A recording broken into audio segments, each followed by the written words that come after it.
За өөр дуу хоолойг нэнэ гэдэг чинь. Энэ хуулиар оруулж байгаа өөрчлөлтөөр бол өөр дуу хоолой бүрэн нэгдэхгүй байна гэж харагдаж байна. Ард түмэн марчилсан намын бүлгүүд төлөөллүүд хоорондоо уулзаад за ингээд парламент болчлоо энэ хуулийг батална гэж. Бусад намууд нь оролцсон юм. Ярилцсан юм. Ямар нэг байдлаар санал асуусан юм байхгүй. Тэгээд 5 намын дуу хоолой болно гэдэг. Дээрээс нь энэ хуулийн дээр чинь бям цогт байна уу одоо хэн байна уу өнөөдөр спикер томилогдож байгаа гэдэг утгаараа энэ мөчөд зориулж оруулж ирж байна. Дахиж нэмж ажиллаад их хурлын даргын дэргэдэх зөвлөлтөөр би олон удаа хэлжсэн. Энэ нэг 5 нам ч хоорондоо яриад энэ сонгуулийн хууль, дэгийн тухай хууль, бусад энэ зүйлүүдээ нэг эмгцэгцтэй болгоод тавьчих болохгүй мүү гэж. Чиндийн нэмдэрчийг их хурлын дарга байхад та намын гишүүнчлээс татгалзаж болдгоо мүү гэж би өөрөө нэгдсэн чуулган дээр асууж ирсэн. Гэхдээ татгалзлаа гэж яах вэ? Би намаараа л бүрдэн шүү дээ. Хариулж л байсан. Хэрвээ үнэхээр парламент сонгодог парламент руугаа явуулъя гэд явж байгаа бол ерөнхий сайд нь их хурлаа тараадаг болгож болохгүй юу? Дээрээс нь бүлэгт хариалагдаагүй гишүүдгээ байгаад байдаг 10 гэдэг тоо тавьчихсан. Ард түмний төлөөллийн нэг гисгүүд нь ямар ч бүлгийн зарим эрхийг нь шийдэлж чаддгүй. Тодорхой асуудлууд дээр завсарлага авах хэрэг байхгүй.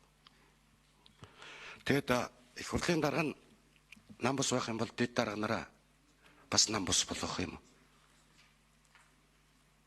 Бүлгүүдээс гарч ирж байгаа дэд дарга нараа нам бус болох үл яс. Бүгдийн намтад нь. Хамгийн гол нь үргэлжлүүлээд хэрвээ ингээ парламентын арчил парламентын асуудал хүндрээд байна гэж үзэх юм бол цаашлаад энэ парламент чинь ерөнхийлөгчөө сонгодог болох ёстой юм үгүй юм. Улс төрийн намуудын парламентд суудл бүхий намуудын зохицол хоорондоо зөвлөлдөх ойлголцох тэр асуудал дээр анхаарал тавьсан юм огт алга шүү дээ. Их хурлын дарга нь нам бус байна гэдэг дээр бол би нэг эсэргүүцээд байх юм байхгүй. Гэхдээ зөвхөн нэг тохиолдолд зориулж ийм явцсан улс төр бас хиймэргүй. Энийг их хурлын дарга захирамж гаргадаг юм уу яадгийн тэгээд энэ 5 намын удирдлагуудаас нь төлөөллүүдээс нь оролцуулаад парламентд сууд бүхий намуудад байдаг тэр ойлголцлуудыг хийгээд ингэж цаашаа явах ёстой санагдж байна. Тэгээд хэлц хэсэх асуудал дээр нь бол дэмжих ёстой байх. За Тэмүүжин гүш. Өнөөдрийн хуулийн төсөл бол үндсэн хуулийнхын одоо арга гисэн дотор л бид хуулийн төсөл өргөн барьж байгаа. Үндсэн хуулийг өөрчлөх тийм санаачлал бол одоогор бол гаргаагүй. Монгол Улсын үндсэн хуулийн дээр маш тодорхой заасан байна. Улсын хурлын даргыг гишүүд дотроосоо илээр санал хурааж нэр дэвшил сонгоно. Дэд дарга нарыг нам эвслийн бүлэг тус бүрээс сонгоно гэж маш тодорхой заасан. Аль нь намжрахдаг, аль нь намжрахдаггүй тухай үндсэн хууль бол энэ албан тушаалууд дээр хил зааг нь маш тодорхой гаргасан. Улсын хурл бол өссөн хүсээг 126 гишүүнээс бүрдэж байгаа боловч нэр дэвшиж байгаа үйл явцаас шалтгаалаад намаас бас хамааралтай. Тийм учраас намын оролцох орон зай бол одоо тэнцвэрийг хангахын тулд дэд дарга нарт байгаа шүү.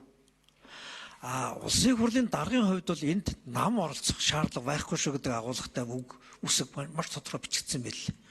Тэгэхээр бид олон намын тогтолцоотой байдаг учраас төвийг захисан намуудын дуу хоолойг жигд хамгаалахад зориулсан энэ спикертэй байх гэдэг бол харин ч Батбаатар гишүүнээ нөгөө цөөх дуу хоолойгоо гаргадаг байх гэдгийг чинь хамгийн суурь зарчим. Энэ суурь зарчим руугаа бид одоо алхах гэж ерөөсөө гол агуулга. Хэлц хэсгээ шийдчихэд ажлын хэсэг байгуулад тэгээд ярилцаад явах бол намуудын эрх хэмжээний л асуудал. Гэхдээ бид нэг юмыг бол хатуу бодох ёстой. Монгол улс бол парламентын засаглал бүхий улс. Төрөө хэд хэд удаа гарлаа.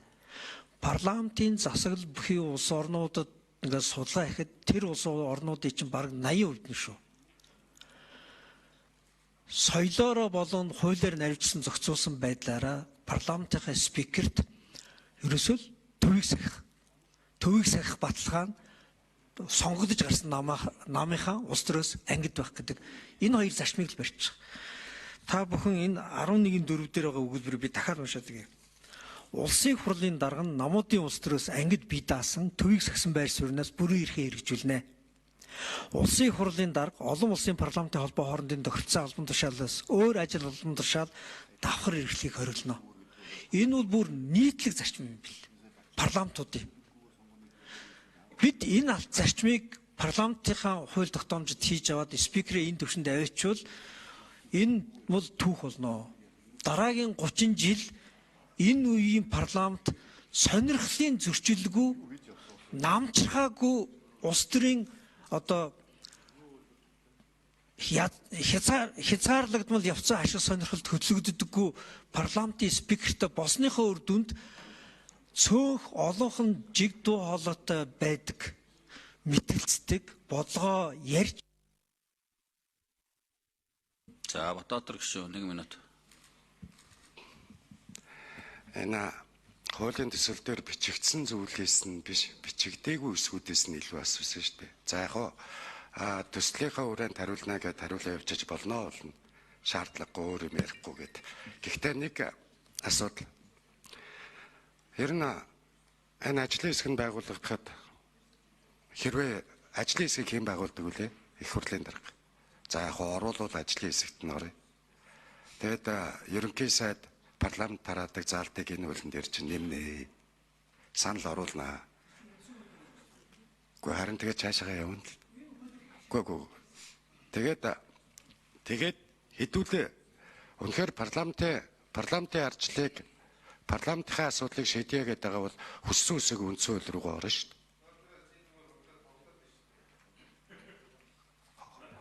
Гантомроо центийн нэмд орж байгааг их хурлын дарга байхад намаасаа татгалзаач гэж